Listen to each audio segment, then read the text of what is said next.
All right, we're jumping right in. We're going to break down this ancient prophecy that, well, according to the source material we're looking at, isn't so ancient anymore. It seems to be happening right now. And it all kicks off with this simple number, 5. Back in September 2022, 5, get this, perfectly red heifers were flown all the way from Texas to Israel. And the price? We're talking about $500,000 for 5 cows. So you got to ask yourself, why? Why would 5 cows cause such a stir all around the world? I mean, this is clearly not just about livestock, right? The arrival of these very specific animals has kicked off a conversation that stretches back thousands of years and involves multiple religions and some really, really deeply held beliefs.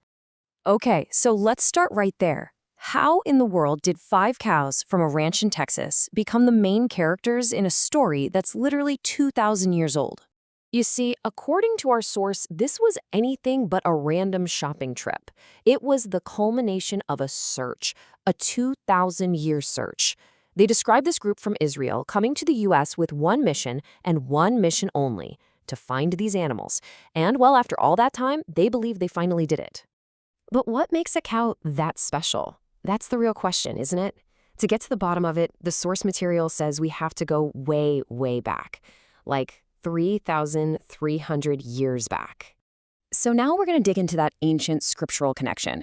To really get why these cows matter so much, our source takes us all the way back to the very beginning of the unique and kind of complicated relationship between the ancient Israelites and, well, the cow. Okay, so here's the origin story, as laid out in our source.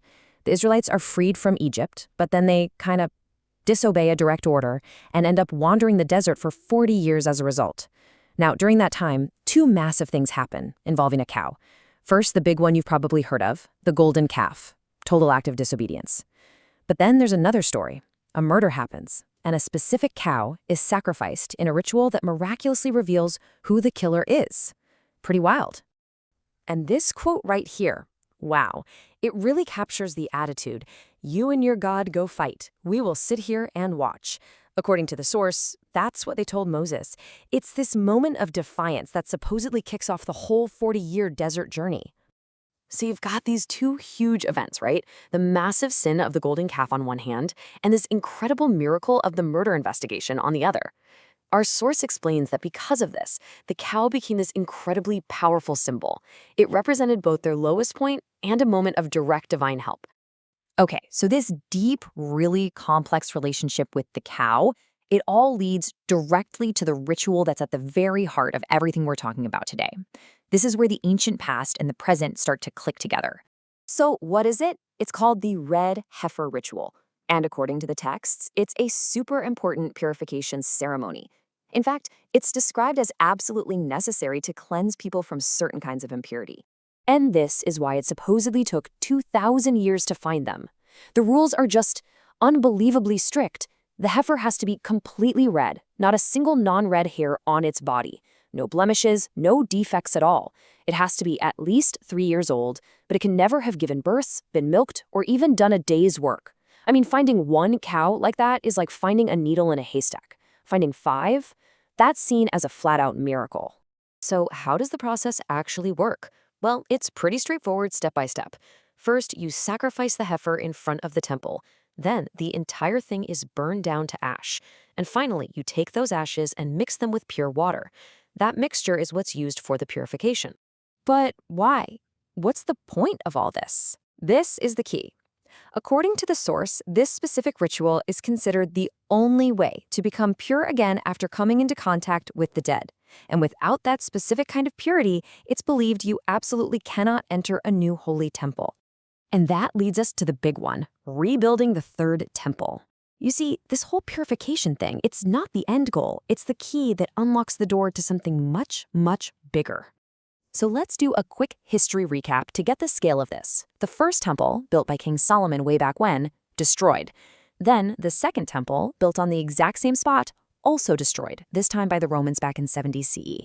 And for almost 2,000 years since then, nothing.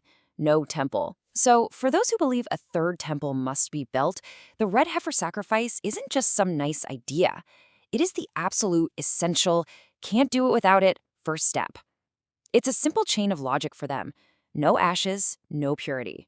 No purity, no temple. End of story. And this is where things get really intense. We're moving into the prophecy of it all. Because for many people, building a third temple isn't just about construction. It's about fulfilling a prophecy about the end of the world. Our source claims something pretty incredible, that in all of human history, there have only ever been 9 red heifer sacrifices. In this 10th one, well, it's believed to be the final one, the last one ever.